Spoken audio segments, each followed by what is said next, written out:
a consultant on the environment. It's called Environmental, Social, and Governance Investments in Africa, and mobilize private sector resources, $520 million. Somebody got $520 million for an environmental, sounds like an environmental study. I've always been one that paid a lot of money for my environmental studies, but I paid like $50,000, not $520 million. $520 million for ESG. $25 million to promote biodiversity, conservation, and promote licit livelihoods by developing socially responsible behavior in the country of Colombia. Well, it's nice, $25 million to go into Colombia for something that nobody ever heard of. $40 million to improve the social and economic inclusion of sedentary migrants. $40 million.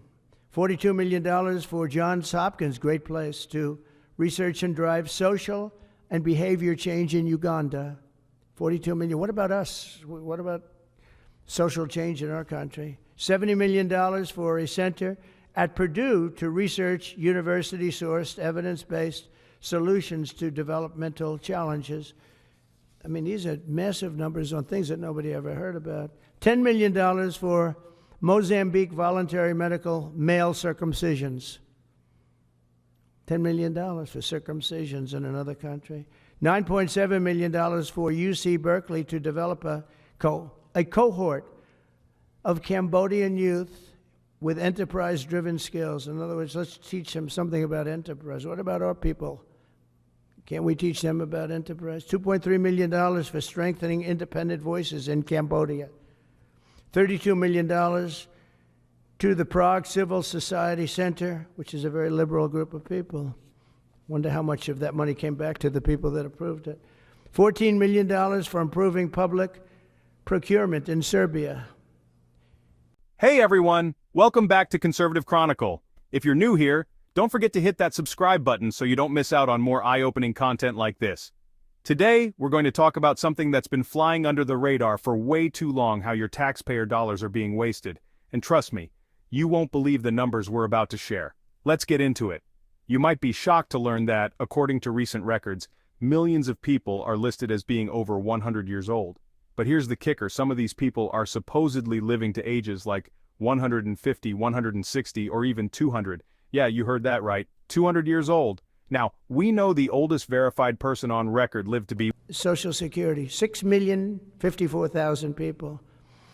Well, that's okay, maybe that's possible. 90 to 99, maybe it's possible. It's a lot of people, though, at that. But people that live to 100 to 109, 4,734,000. Wow, that's a lot. That means over 100 years old. They have 4 million people. I don't know too many. I know people that are doing great in their 90s, but not too many people over 100. But over 120, from 120 years old, people that are 120 years old up to 129, 3,472,000 people. Wow. That can't possibly be, because the record is like, I think it's one person, a woman, lived to 127, but they have 3,472. Okay, but now we're going really in. People from 130 years old to 139-year-old, 3,936,000. Wow.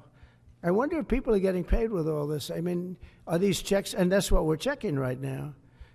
People from 140 years old to 149 years old, 3,542,000, 140 years old and beyond. Now we're really going, because we're looking to break the record by 25 years.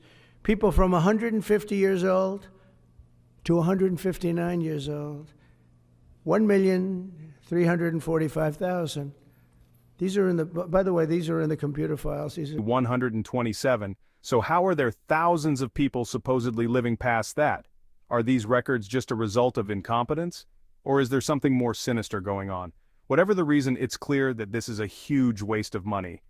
Imagine how much we could save if we removed these erroneous records from the system. Okay, now let's talk about the jaw-dropping amount of taxpayer money being spent on international projects. For instance, did you know that $520 million was spent on an environmental consultant for a project in Africa? That's right, $520 million. And here's another one for you, $25 million to promote biodiversity conservation in Colombia. Biodiversity conservation sounds great, but $25 million? I don't know about you, but that seems like an absurdly high price tag for an initiative that most people never even heard of. We've also got $40 million to improve the inclusion of migrants, $42 million to fund research in Uganda, and a whole lot more. This is just the tip of the iceberg, and I'm seriously starting to wonder, where's the accountability in all of this? There's $10 million allocated for voluntary male circumcisions in Mozambique. Now, I'm not here to argue about the merits of circumcision, but $10 million in taxpayer money to fund this in another country, that's something I think we all need to stop and question.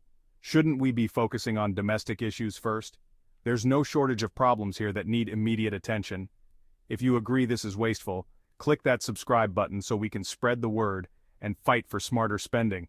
Well, it's clear we're dealing with some serious issues when it comes to government spending, and while these numbers are shocking, they're just a small part of a much larger problem, corruption and waste at the highest levels.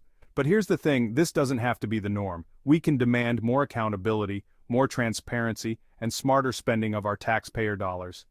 I truly believe that if we work together, we can push for a system that focuses on solving our problems here at home, whether that's healthcare, education, or social security. Thanks for watching.